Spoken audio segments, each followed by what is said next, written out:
In an age where a woman's body image is increasingly the source of controversy, with skeletal fashion models often blamed for encouraging eating disorders, it may seem refreshing to learn of a society where big is considered beautiful.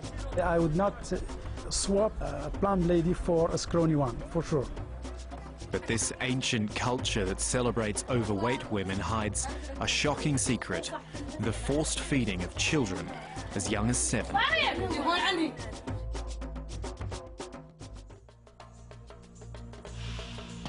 Mauritania, a vast but sparsely populated country in West Africa. From the surf of its Atlantic coast to its harsh, desolate Saharan interior, it's a land of nomadic peoples, Arab Berbers to the north, black Africans to the south. A former French colony, Mauritania gained independence in 1960, when the capital Nouakchott was a small fishing settlement. Today, it's one of the largest cities in the Sahara and, in one sense, unique. For on the streets of Nouakchott, it's a fat woman, not a thin one, who turns heads. In Mauritania, it seems, slim just isn't in. Nouakchott's main hospital. An ambulance has arrived at the cardiology ward. The patient's name, Amy Sai, a mother of 3. Her heart and head are pounding, she complains. Symptoms of high blood pressure, most likely caused by her obesity.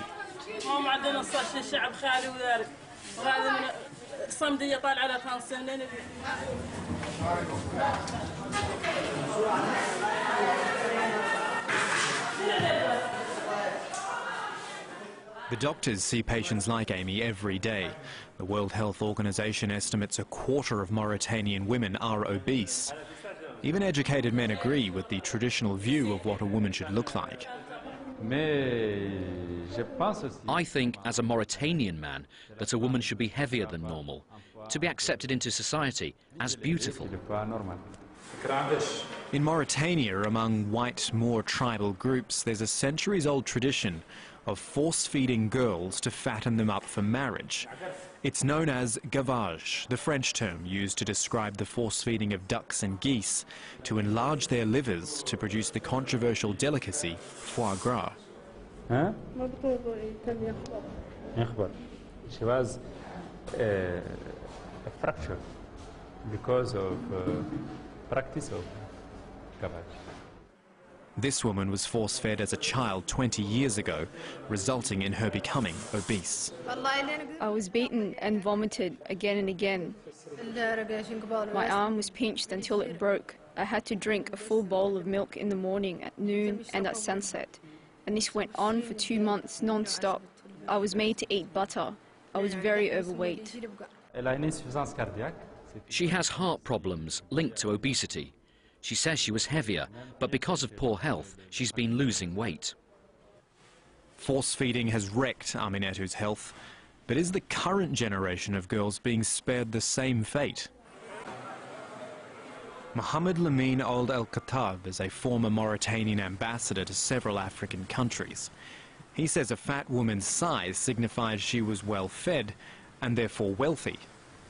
Keep in mind that these Mauritanians used to live in the wilderness, in desert, and that life was very hard, very harsh and precarious, and that women are regarded as something fragile, something to be taken care of, something to be protected.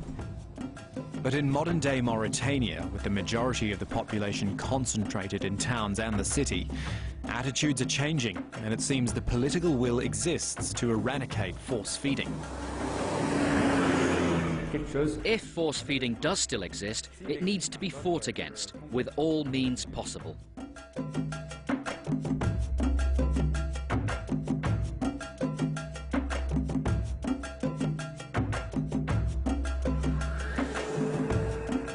400 kilometres northeast of Nouakchott, in the oppressively hot and wind-blown Western Sahara, lies Chinguetti, a 1,000-year-old city marooned by ever-encroaching desert. Was it possible that gavage, the forced fattening of young girls to improve their marriage prospects, might still be happening in this ancient place? Heureusement, nous avons compris beaucoup avant. We don't have this gavage because it's no longer fashionable. It's hated, but we certainly don't have any cases of anorexia. No, anorexia is something we haven't had yet. We think gavage is violent and shouldn't be allowed, so I disagree with people who say that Mauritania still practices gavage. It's something that happened in the past, we admit, but it's over. Mais je peux vous dire, vous l'avez vu vous-même. Chinguetti is also known as the Library of the Desert. Ancient manuscripts stored here record a long history of fat women. Et il leur propose de manger ou de boire. Boire, drink. The young girls were made to eat and drink, through torture if necessary. These forceps were used to pinch a girl's arm, forcing her to swallow the milk and couscous. If she was about to vomit, she would be pinched, so that the pain distracted her from the urge to be sick. The distant dunes beyond Chinguetti were once lush and green. Hard to imagine this was savanna before the desert set in, turning rich pastures to rolling hills of sand. Rebecca lives in a nomadic village on the outskirts of Chinguetti. She's blind now, but can still vividly recall images of girls being fattened up against their will in order to be married off. They would trap the girl's toes between two large sticks. The girl would have to finish a big bowl of camel's milk, and if she didn't, pain would be given by applying pressure on the sticks until she either drank up or threw up. Any vomit would be fed back to her, and in any case, when her father came home, he'd put 2 fingers down her throat, forcing her to throw up, and to make room for 2 further bowls of milk and couscous. Nearby, preparing couscous outside her home, we came across 25-year-old Korea and more recent evidence of gavage. She told us she was force-fed as a child, but denies the practice still exists.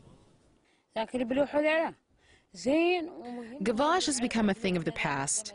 There's less rain these days for grass to grow for grazing, fewer camels to produce milk. Times have changed. Husbands can't afford to have a fat wife lazing around and drinking and eating all day. And a thin woman would be fitter and healthier. It's better that way. Force-feeding may no longer be practiced in Chinguetti, but there is no denying that throughout Mauritania, the fad for fat remains prevalent.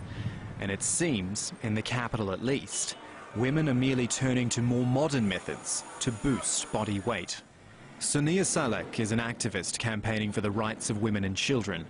She says women, desperate to put on weight, buy drugs on the street, unsafe pills and potions they believe will help make them fat and beautiful.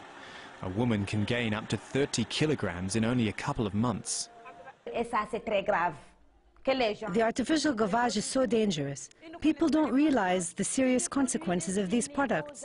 They're ignorant, and others are aware of the dangers but want to be fat at all costs. Sonia demonstrates just how easy it is to obtain appetite-enhancing drugs and substances that cause bloating from unscrupulous market traders. The drugs are hidden in bags under the tables by traders, displaying wares such as clothing, jewelry and perfume. I asked one of the women about the fattening drugs, and she replied she had a lot for sale.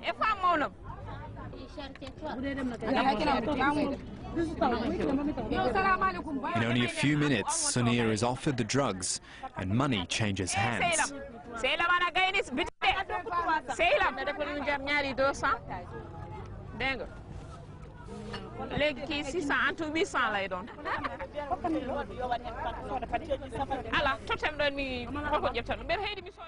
But just how harmful are these drugs, and can they really cause rapid weight gain? Certain drugs will increase the appetite, and this is one of them. It will make a woman greedy. She will want to eat constantly. This medicine is for animals, including camels. It even has a picture of a camel on the box. But surprisingly, women don't hesitate to take it. I've seen patients who took a high dosage and suffered liver failure. A woman who puts on weight in this manner risks a lot of health problems. Sonia's work with women and children takes her all over Mauritania, a country twice the size of France. She says so-called traditional gavage is still widely practiced, despite the efforts of the government and NGOs to consign it to the past.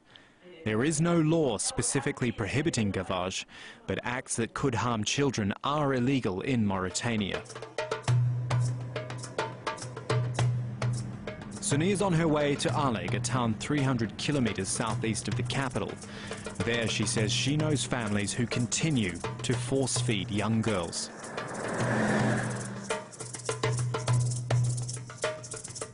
If this practice goes on, this would not be accepted, would not be tolerated. It would not be allowed anyway. But what is forbidden in terms of law is one thing. What is done in remote areas by people who have always done the same thing is another thing. Even the authorities admit the practice has not been fully eradicated.